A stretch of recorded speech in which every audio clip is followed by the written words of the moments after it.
شەڤاوە خۆش بە تەماشەوانên ڕۆژاوا تیڤی بە خەلکەکەنوش بەرنامەیە ڕاڤە هەم لە پێشبەریوەنە di nava vê xelika xwe de jî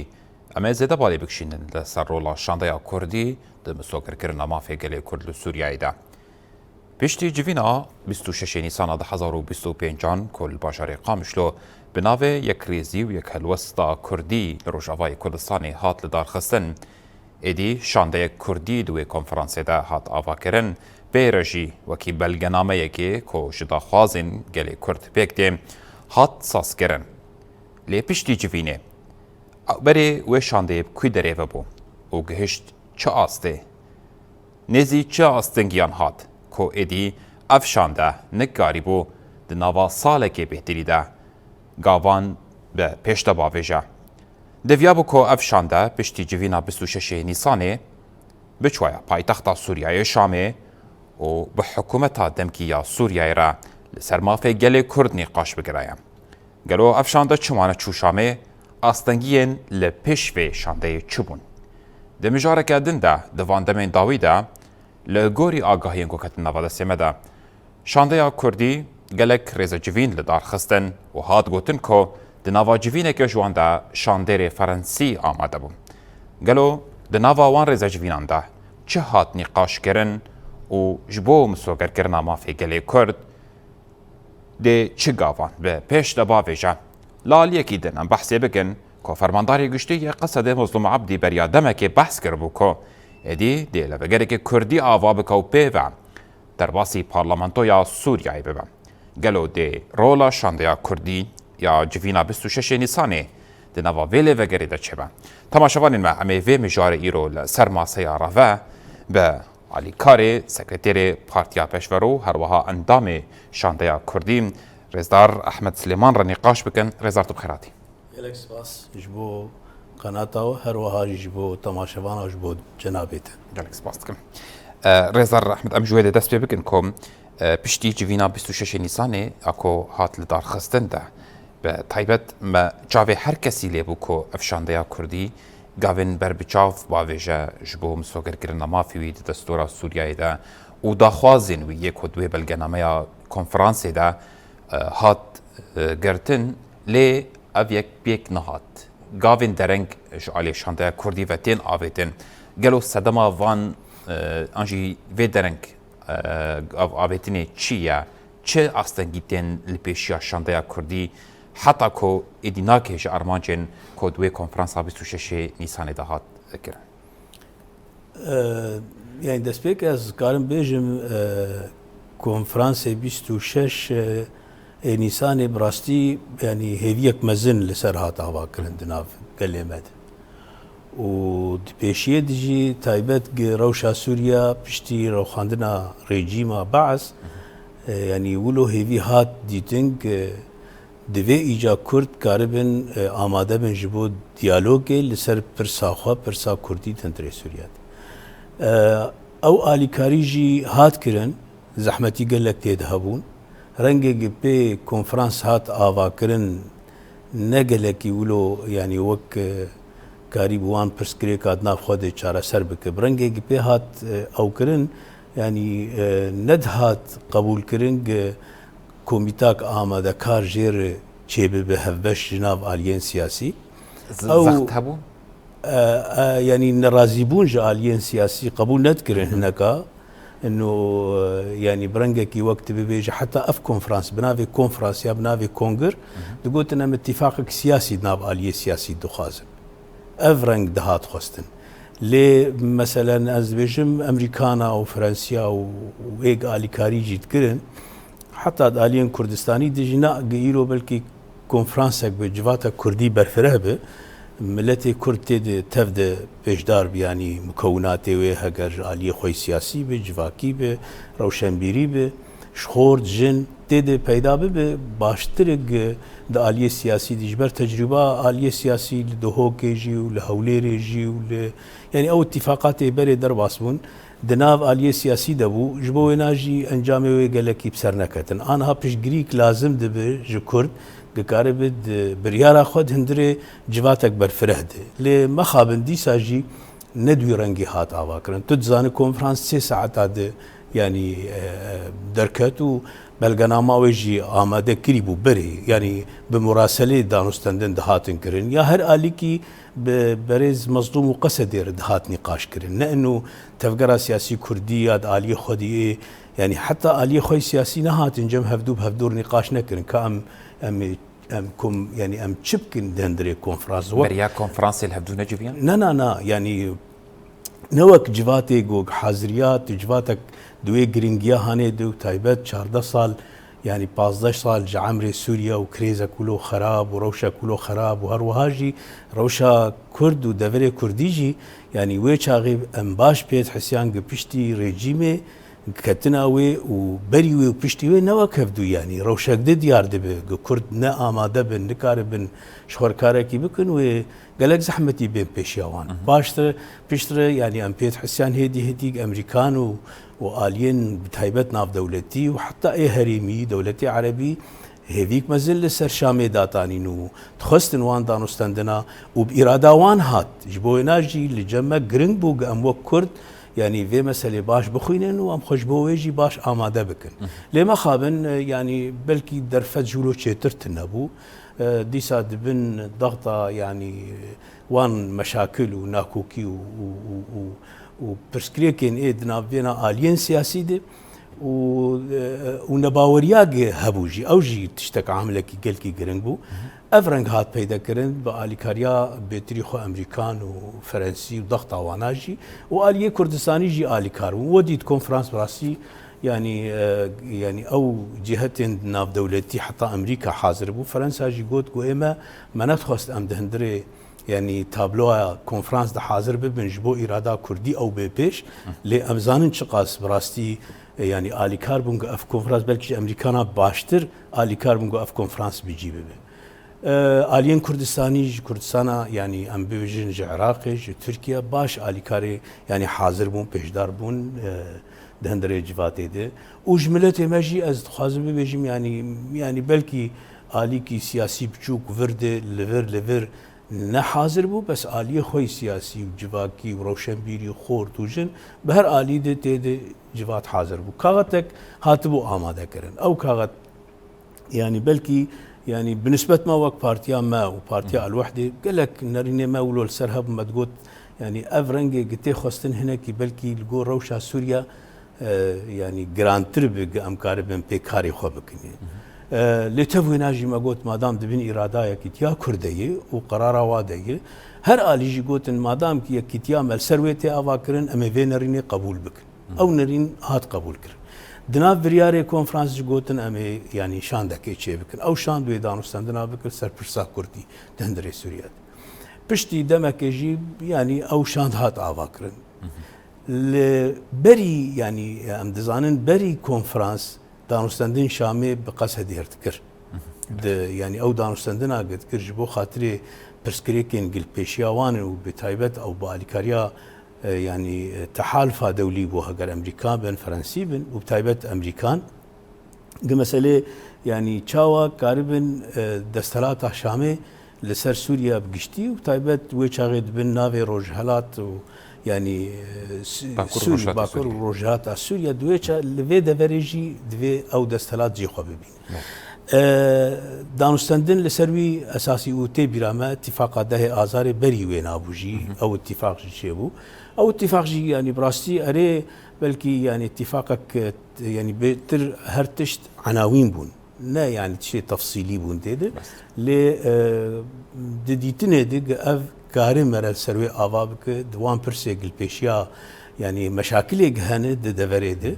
ودنافان جي برسا كردي قتيد هاتبو قد في شارع سريك جبو برسا كردي دندري سوريا دي بكر اف شاند هات آواكرن ديسا جيب إراداك يعني اتفاقك سياسي ند اندري آواكرنك جنبيجن مثلا انتخابات شي بوند كونفرانس دي بريارا كونفرانس هندري كونفرانس هات نشان كرين بيشاوان تشلونه اف وفد ديسا نب إراداك هات آواكرين اف وفد كارو خب باريس هات هالبشارتن؟ نا يعني اتفاقك سياسي بو بيتري خد رنجكي يعني انا مثلا خندنا هر آلي كيجير برنجكي يعني او اتفاق هات وفدك شيبو اف وفدا نهبون فيتالي بون دهكس بس اف وفد دهندري خود نكار يعني آليات يقل سرهاتي آواكرن نكار او بخو اراده خو مثلا ببيجن اف وفد بخو كار برياره خو بستينه وكاري خو بك بمرجعياتي خو يعني وفد بخو مرجعياتي وي هند هندري وي نق انه مرجعي كردي مثلا كونفرنس نبو ليفغر كردي يا نهات جيغوك افاكنا ليفغر كيك اف كونفرنس ليفغر اندام كونفرنس هر يكي جي كوتي شكيجان الي سياسيه مرجعياوي برياراوي ويدكيب اما برياره هندري كونفرنس بخوا نكاري بو مسألة تايبت بك جواتي ما يجي بونجي يعني حطاني دوي شباطي جي جواتي ما هبون دناف كاري مدى ما تخست ام يعني وقت بيجي تشتيق ام الشامي بخازن ام تشلو كارن دناف خود نرينا خو بكن يك زلال بكن وين نرينا مرسل اتفاق كريه او نرين بخوب حاجتها ام دناف خود جي نقاشه كسر بكن جبر يعني قالك جارب ترسا جي تفسير دناف خود جي مشكلات بالبيشياما جبو ناجي يعني او شان محاولة كرقة فان مسألة فان مشاكلات دناف خود يعني فين نريني بخوا دناف خود الزلال بكو موقف كي هلوستك مشترك جي اماك دورد يعني قالك هات خوستن دناف بقصد يرجي هات خوستن بفرنسيار بامريكانار انه ام يعني دانو سندن البندنق ام تايبت دسبيك يعني زيارات الشامي تشيبه ديتنك بشام رتشيبه وبشتي ويجي اجا ام تيكفن وان دانو سندنا يعني هيفيك جي باش لسر هاتو اواكرم تايبت تحالفات دولي يعني امريكان وفرنسي تقول بس هم ببن يكم سبا شام حاضر اماده يقوا استقبال بك لي بشتي وي دركت جنولي يعني نشامي اماده بو دانو سندني بشان دا كردير بك وآلي كي دجي يعني اصرار والضغط على سر قصد هات كرين قد آليه ام دسبيكي مسألة عسكري مسألة امني مسألة اداري چارة سر بكن بشتي مسألة كردي بيرتش برق شامي نولو بقبول ناكو او جي ام تيد جهانجش كتي نأنو شام او ذكر بلكي مسألة يعني اقليمي بو بيتر تأثيرك ليه ذكر يعني مهم بپرسا كردي نكه دانوستندنيد او امر جي فهم ذكر باش اتفاق خنتج علي شامي بو نهات تايبت جبو شانديا كرد نعم نتني نهات ما خوستي اما داويه منامك بناوي شانديجي د 15 ماها نهاده مجبوي ريكر وما خوست ام يعني وفد استقبال بك وام دانوستندني بك واخر دي ساجي برسوا ناري وننا نهادان يعني تتكلين وب وزير كاري درب اسعد الشيباني رهبو اما بخوتنا بو وك وفد تشتاقد بو دي سادريا قصدي ربو يا دريا فرنسيا وان ربو دسبيك اويدي يعني دوي آلي دبو لي وك مشترقوت برسواوي نهاندان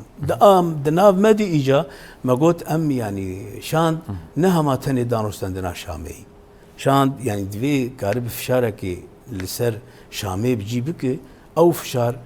جارك ام خلقي سوريا ببين آلية وين سياسي او مكونات هندري سوريا هنا اموان ببينن ام كاربن نرينا خوا ديتنا خوا ام تشيبو سوريا تخازن خلكي بكن شريكي وان ديتني هر وهاجي او دولتي يعني تاثير وان لبريارا شامي هي دستوان هندري سوريا دريج ام كاربن وان دولتا جي ببينن ام الي كاريا خو بكن نرينا خو زلال بكن وك كرد سوريا ده جارك ام وقت تخازن براستي برسا كردي دندري سوريا چاره سرب تخازن سوريا به اواكرن بروشكي نلغور يعني رجيما بري ونرينا بري يك الي تنه به اواكرن سوريا خلقي خو غشيره به ام بوي الي ده نرينا خوشبو سوريا بدون خيار كرنج ام آلي كارم بأواكرنا سوريا باستقرار سوريا بپیشوشونا سوريا ولوجي ام آلي كارنج حتى او مسألة اي دولتي دردوري ايجو ترساوان لسر كرد هي سر برسا كرد هي لسر روشا سوريا هي ام كاربن واجي تخنجي اطمئنان دقنا برسا كردي چارة سريكي جبو خاطري اشتيا دفري استقرار وسلامة منطقي جي آلي كاريه بيردك لما خابن يعني او استجابه هندري شاندي تنبو قام كاربن فان كارابكن او جي جريداي بوانا كوكي ماي سياسي بخلافات ماي سياسي ما خابن وحتى ام قهاشتن يعني انا اسكار مشتربين دوي شباطي دي يعني جواتي ما تشينبون هات سكنان تايبت بشتي جيجا شو قصد الي خر دباوريا مد قصد كت يعني خفكا نظام دي بتناخو او دانوستندن يعني قبول كر او جي ضغط لسرهبو قبول كر انه والله مساله برا مساله عسكري چاره سر بكن جبر قريناد ما حيان فانا چاره سر نکن مسئله سیاسی چاره سر ناب باوریا ما دوی چاغ او گرک او درفت نه هاتا بادان بگو تا ایمجی هر دو دوی بهور بمشن نولو به يعني وفاي انا ام نتیجاوه مدید به پشتی ویش خو پشتی سر صالح و مدی به چی بو شان دا کردی يعني ري نهادان جارك هناك نخوشيه وناف خود جابون وشامجي ابدا يعني تو كاري نكرد بيد مخابن يعني الرزر يعني از دبيجم يعني نها جرك لفو تفجر شانديا كرديش هر دمي زيدتر با جبرگو تایبت ایرو روج دروشفا کردین روش آفاده هم کردین هر چهار علیه کردستانی ده که مافی کردان ده دستور سوریه دوره مسوگر کرن و روشفا هری سرکشی ایرو زمانی کردیه که کرد بانگله دکن دبیشن گرکی ور ناس کرن دوی آلی ده دم يعني فرمانداري گشتي قصد مظلوم عبد جي داخوياني وين هابو دبيشن وزماني كردي ورم سوغر كرن وبرانشين كردي دي دمين بيش دا ورن او كرن ما في قلي كرد والدستوري دا ورا او كرن لي اف اركاكو يعني اف تشتكم فرمانداري قصدي بحثي ديكي نا اركا شاندايا كردي جرك شاندايا كردي بخوا بحثا فيكي بخوا داخويانيين بفيشي وي بده چما حتى ایرو روش شاندايا كردي دوی وارده تو هلوستك جديش آلي ويف در نكتي يعني لا يعني شاندا انا مشترقو شاندا كردي نولو اراداك سربخوبو جير قارب يعني ناف خده برياري بستينه ما تخست ام جارك يعني مثلا او تبيرامه ما خست ام جبو مرسوم سيزدا او مرسوم سيزدا يعني ام ديتنا خو بيانه كده خوين يا كان بيجن افغاف باش اللي تديد فيسر يعني ابنت نا حياه داوي اف ما في كرد هندري سوريا دند في دانستندن بب لسر ارضيا في داخويا في مرسومي هاني تشكي غافك باش ما نكاري بو ام بيانه كي بهفر درخ او مشاكل دفري تشيبون او ايريشيل دفري تشيبون او وضعي دفرا ما كتبن تهديدا هبوني وتنبوني دي ما نكاري بو ام بيانه كي مشترك درخن يعني دي سارجي ام بدقرن او اتفاق سياسي ناب آلية سياسي دي وبتايبت نابينا يعني وقت بيجي انا كسي وبيدي وانا كسي نبيدي رداودستان بقصدي تاني رداودستان هناك يعني هناك كله وقت بيجي تشن تقنيجي تشيبون براسي اويجي يعني ريل بيشيا وي دان هافيغافا كمانيكاري بو وقت افغرا سياسي كردي يعني بيشتي كونفرانس يكيتيا كرد اخويا كر افي يكيتيا كرد واقش جان هاتن جمع ما نقرك لسر عرديجي افي يكيدي بي خويا كر تشتك لسر عردي نهات خويا كر دي سحريك وخما دنرينا خما يعني او نرينا مايق ما يعني وقت بيجي لسر اريكر آلية كردي بقشتي ما ندي وفد شاندا كردي تشوف شرع وقتاك تشوف شامي يا سعد شيباني او نرين ندا برشعبي وانا دانو ستاندن سروي نرين نكر نبو خديه وين نريني قصد يجي وقت وان دانو ستاندن دقر نبد تفقد بيجمع تند آلي عسكري وآلي يعني مسألة إداري دبو بس قلب دانو ستاندن سياسي بون اوانجي نبون خديه في نرينا هاني يعني كا اف نرين وقتها هردو آليين ايك خد بينن سركه واساسي وقتها او نرن يعني برافانيت برفي نرينا هاني لكن او نرين جل عردما وشان جي بي فقري دايما ديس امان بقريان وي يعني عرب دبي المربع الاول او مربع يقوك ناكوكيه كرد علاقات كرد بخبخه او علاقه وقتها بفيرنجي تم اضابه ما اتفاقات هوكي كما خرابو هوليره كما خرابو يعني مرجعيه كردي سكني وايد انا ايروجي افشانجي عين بوي اليتي اتفاق لسردبه بآلية كتفهم كرنج دو آلي 50-50 بازارا ويرنجي وكأنه ايه دقش افانا يعني ام بيجين هاف استا ابي دردورا ام بقش ويبقى ما بكونوا خلاص نا يعني نج انه اتفاق كردي نكيتياك بناف اكيتيا كردي جب اراده وان قش هاتي جمهبدو انا هاجي ايرو حاضريك دبيج دبي ام مرجعي كردي تشيبكن باش او مرجعه كردي وقتها وك شانديبه وك دستايا بلند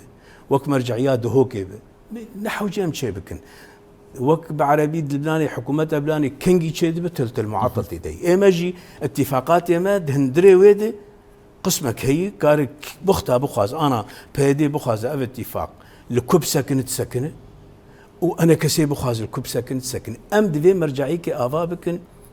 انا كسي غيدي مرجعي بردوام بك كارب الضغط بالسروينا بهدي غيدي كارب الضغط اوش خور جناف اجماع كردي نق اجماع كردي بخرات بيني اب مؤسسه وق برلمانك ام نكارن ايلو انتخابات تشيكن ام نكارن برلمانات تشيكن بس اب برلمانك تشيناب بقرار طرفك بيسكن عندن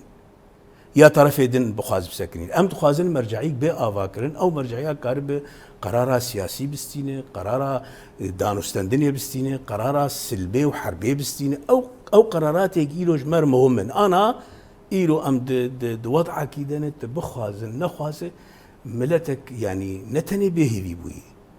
نتني به سقد جينا ماي بآليين سياسي بآليين عسكري بآليين وضعي جهي انا ترجم كيجان كردكي دبي ام بكدرن ام نزان ام بكدر ابا ام نزانن افقرك برسل الجم حركات سياسي كردي بو افبتني آليك نكار جواباي بده هجر انها ام نكار بن وي بين جم هفدو ام نوفت كار جواب خلكي بده برسواي بده ناول بري كلام باشا تزخت آلية كردستاني و يعني آلية ناف دولتي و السيرفي شاندي ناي كرن كو نرين يكبه بتعيبت هات يهر كرن كو ويدا ما داويد رزجويني شاندي كردي هات نشي كرن ام تخازن تشمر تصار راس بكره هي مشاش بن شباط يد ام سكنين تكارنما يعني شباط يد جارا داوي جواتك تشيبو او جنا هركس تيت حاضر بو يعني شاندا انجمن الشامي بو ام خستن او الشامي بون ابيدن ام حاضر بون اليه يعني وقت بي ايجل فيدا كي نشبو ند هندري شاندي داو تتشتكي ولو جرين تاني يعني فرنسيا خوزمر بيجن كا تشهي ما حياني يعني تكار بيج دسبيكا ما ها بينجاده وقتها فرنسيا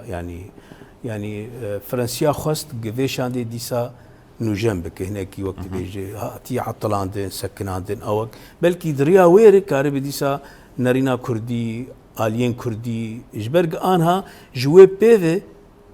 تهيئتك كردي مشترك تنا يعني تشاندي بدا آلي تشكي كردا بهبدور تنا ديسا جبوينا جاما اب بمينه بلكي دريا وير ام كاربن براستي يعني آلية فرنسي يعني باش يعني وقت بيجي خستنا وان و اب آلية ما كسك نديتي كسكي تو نا امريكي ونا غيري امريكانا بيتر فرنسي بود خستن انه ام يعني في شاندي هناكي تفعيل بكر وبلكي ايلو وك دهات فهم كرنج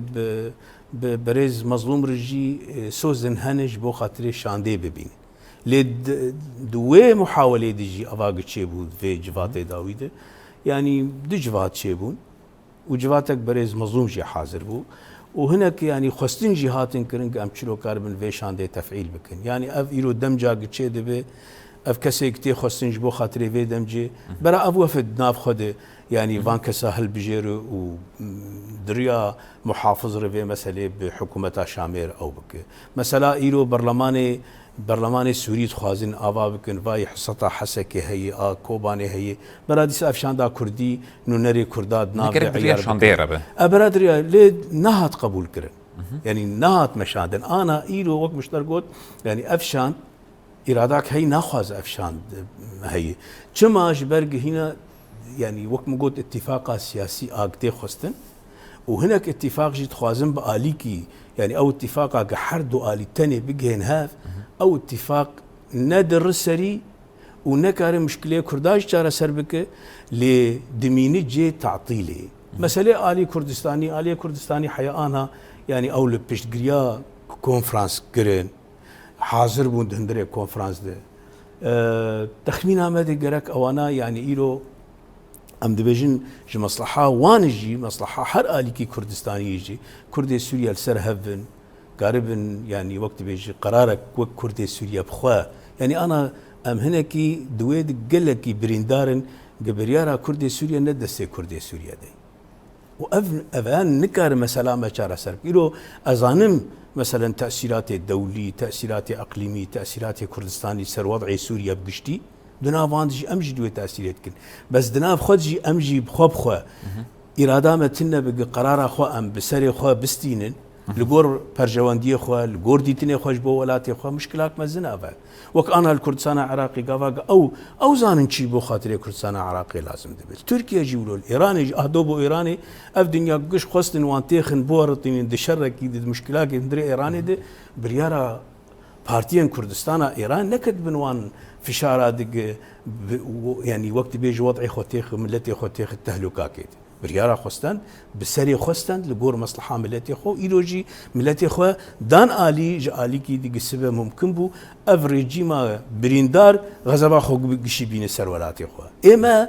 يعني مخابن يعني بريارة من نلجمي وآف يكج مشاكل هري أساسي حركات سياسي كردي هجا أمجوي خلاص نبن أمي تشلو كاربن بخلك سوريا روي دانوستان دنيا بكن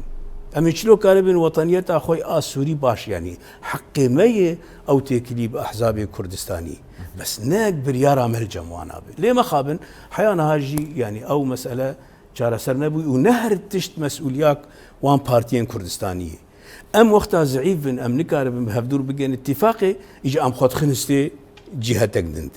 او يعني تاليات تالي بلكي كردستان عراقي مصلحه خد خواز بككي مصلحه خد خواز حزب الديمقراطي كردستان ايران مصلحه خد خواز امجي مصلحه خب خوازن او تكليه مش بو خاطر ام تشلو كاربن ملتي خوش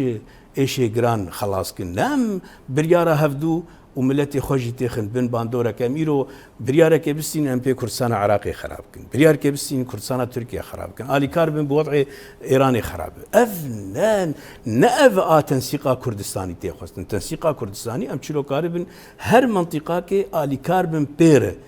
دبلوماسيا انا كردستان عراقي باش كار الي كارياما بكش بر علاقاته تكليوي دبلوماسي ودنيايرو وقوتك وهيزك ودندري ولاتك دي جرانياوي قال لك هي باش كار الي كارياما بوقت دوب وقتك او شر هات لسر سينوري مسكني وتهديد كلهم مزن مدي بخلك خوب الي خوي سياسي وبرولا خوجي قريب رولك مزن بري جنهله يعني اب اباده حق كردبه افتشتكي قال كي جرينج بس مره مثلا يعني اب الي سياسي امولو بدون خياكرين ام فينال هفناك جبر بككي قبولناك جبر حزب الديمقراطي قبولناك جبر يكيتي قبولناك افجا جنه ميا ام في جنه يتخنستي خلكده لقرك ام كاربين اراده وضع خابك ام خابن حيانها يعني ام شبكن وروشا مولوي يعني دفيرنجي دي او اتفاق سياسي نيه يعني تشتكي قالكي جرينج بري انا بري سري صالح لسوريا تجاري بريار مركزك قرار كردي سوريا نهات وافاكر بس دفي دما يعني درب عصبويده يعني از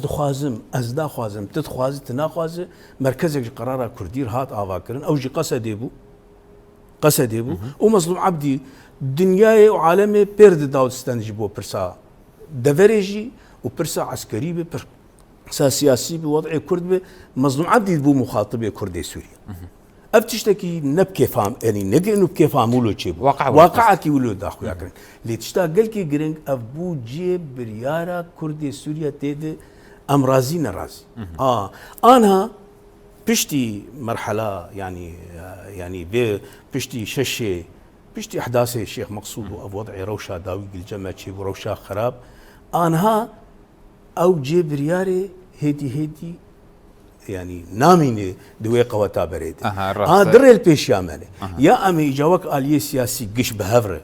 بشتهف بقرن بين جم هاف ام مركزا قرار كردي سوريا دي ساجي نبنا في قصدي بنافي هجر مظلوم عبدي هين خد يوانتي كليا علاقاتي خوي دولين واون وبجي خوي جوج هاتي ناس كرنتيد ام بهفر كاربن الي كاربن ويكيتي ام مركزا قرار كردي سوريا باريزن وبيجي جوج ام كارن سبا دي سوان دانو ساندني خو قوتا كردي هنا كي فجرين اغبي جبورو وشا خدن دري سوريا يا شو ام وك ان هاقدبه مخابن ام ويجي بهرفينن وام بقر وك بري دو حزار ويازدا ام قش هنا وام قش تنن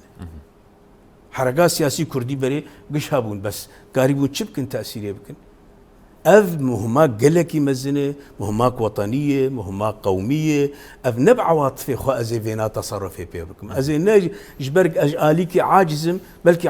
الي اجم انا كسي بلكي نرازي من سياستاوي بس از نكارن بينك انا كسي تنا وجمهوريه وتنا وخلكي وتنا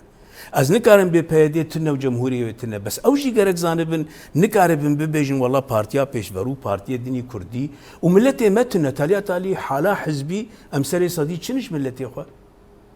إيلو أنا تهرناف تحصاءك يشبك استفتاء كي بك نام ملتي خود ثقتها بحركات سياسي كردي بهر آلي ثقتها قال لك ضعيفه ام في ثقتي فقرينا او جي ام في بريارا خبستين ام الله بين جمهاف ام كاربن تشتي ناف دستي خود وقوتا مو يكيتياما ام بباريزن جبو بريارا خو كردي سوريا بباريزن او كارما بالشامي جرام بك وزن افتشتيك انا دبن ضعفا مد بسبب اتفاقا بيستونه مهي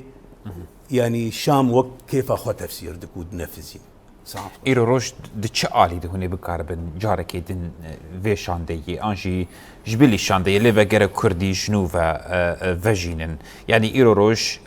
وقت جداخو یعنی کرن جد دو استباط ده جوین شانده کردی نبونه شانده هاتی راوستاندن تکارو خواتی ایرو روش ناکم جبر ویجی ایرو روش گله کرد نمازانه ریاوه دکی دکیره دکی دره هر کس ماتمایی مای هر کس پرز دکه کار روش بر کوی داره فدرم باش ایرو روش افشانده یا کردی یعنی اما بیشن لیوگر کردی جنو و آوا ببم و یب چری آوا ببم اگر ایرو روش هل وستا پارتیان سیاسی لروش آوای کردستانی لاوازه و نکارن بی لیوگر آخه تبریارش جم خوابدن باشا ایرو روش اگر وکی کو تداخو یعنی کرن هگر اب نبو شانده کردی نهات خورد کرن ادید ودگره 1011 یانجی گرک دستکفتیه مایی ورن پاراستن باشه ایرو روش و چاو ورن پاراستن چتی خواستن گو ورن پاراستن سنه يعني هناك تشتي انا مثلا عملي هنا ايك كاردب يعني باكارا كيروش بو خاطر مجلس الشعب السوري ويعني حصتها منطقه محافظه حسكي وما نافيتشي كوبانيجي انها او كوميتي فرعي هاتن شيكرن آلي جرين بيديجي نافدن وآلي جرين انا كسيجي نافدن ما اف آلي جريا هاتن يعني او دانوس مانا او نج شامي هما هاتي قوتي فلان وفلان مانا دانوس سندنا كسرچيد بله بس اف انا دناف خلكيد خياد بچاوا چيد اف آليه دني سياسي ملتي تا او تا يعني زانچلو اف اتفاق دبي شكلي بس افايا نج انه بكارك دبي نا تشتكي لجيكي لمطبخك كارك دبي او مطبخها تشي نتشي آليين سياسي قش تشكي برسد بي ام نزانن اقهي وان جتني ام نزانن اف بخوا وبي باوريه خرتردك بفان مسائل ولو ادني براق تشار انساني ما هرن برلماني السوري تشتكي باشي بس بفيرنجي يعني دبر حالك بعربي بيجي او شخور بو خاطر يكي خب جيبك ادي شخور يكي خب جيبك قال له اف ويكارب لشامي بيج بشتاوان ملتي وان بريارا ملتي وان قرارا ملتي وان ويشلو كارب لشامي خدمتي بك تو وقتها قلت زانبت ملت يعني آليين سياسي قش وين البشتاتا وهون الورجي نكارن حردو يك بنجي نريني وجي نوكف دونه اطارك شينا كري قلت كارب نافي وي اطاري هر وملتي تجي نحيا داويتا نا انتخابات مجلس الشعب انت الشرعي دس شار انسان هاتن دانن دست انسان يقتين شامي نافي وانقشتين باتفاقات ابناء انتخابات مجلس الشعب انجاز بيج مصدر كبم وقجارا نوطيق كرد كتم باصوات ملتي خدر كتم وشنو يدا كيجي باصوات ملتي خبو يلو تركيا لتركيا ممثلي كرد در برلمان در بلديه بإرادة ملتي خوي بانتخابات هاي حصانتاوي هاي اف انا نولي ام بخيرا يعني اتفاقات وتفاهمات بتشوب شامير امدكن اف اتفاق جرك كرد وشام تفكر سياسي كردي وشامي انا افيك جي نمونه جوج انا ليه حاضر دبه وبيبز ام بي ضعيف دبن بلكي حزبك هفالك يخبشين وقلك كيف هاي ايه بس قال له كاش بو كرد افاوي هار تشبك بينا بيجباتي دي او اقلكي جرينجش بو يناجي ايه مال جمع يعني ام انا بيجن تشتي يعني ايه مهم ايرو بري هر وقتي تفق اف يعني آلين هاني ناخوازن في بكن بري هر وقت إيرو أف هيئتا أنا هاتي أفاكرن أف وفد أفتني أنا بنافي كرد كاري مخاطب أفتني أنا غيري وينا تشتكي دي ولو لسر عردي تشتكتني وإنك زحمة تيجي هنك أو اتفاق سياسي دفان ظروفي أمتيدن مناخي أمتيدن وضعي أمتيدن زحمتك أوجي هرسري أف وفد بباراستن شاواتي باراستن بري رؤيا كوي سياسي هاتي آفا كرن برأيا قشتي كس نكار نبيجي آفا كردا قشاي أزرازي نرازي أف رأيا كونفرانس بو مچوي قوتي أري وغيري ميجي قوتي وتجي قوتي أري أفيك أم يعني بابندي قريداي في رؤيا خبن وأم تشكار بن الشامية جي تحقيق ممكن أواد من دانوستاندري مفاوضات نتيجاكش قواتي رأي أفيك ددو أفوفد إيرو هر الشامي بري سبا هر الشامي وجوابا هناك تشتبدي يكجي وبيجي أو مراهنال سر كرد جبرجبون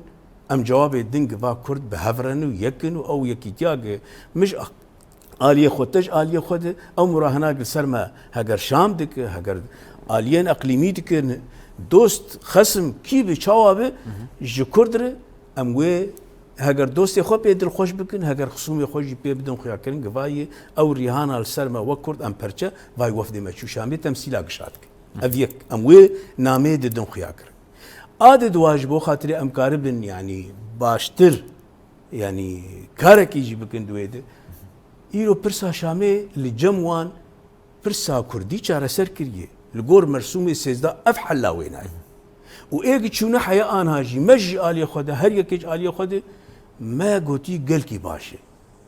يعني ما يعني وقت اما اوديتيجي ما قوتي باشي بس انا او باشيا جوي مرسومي دوب احداث حسهين تحملناك لافتاك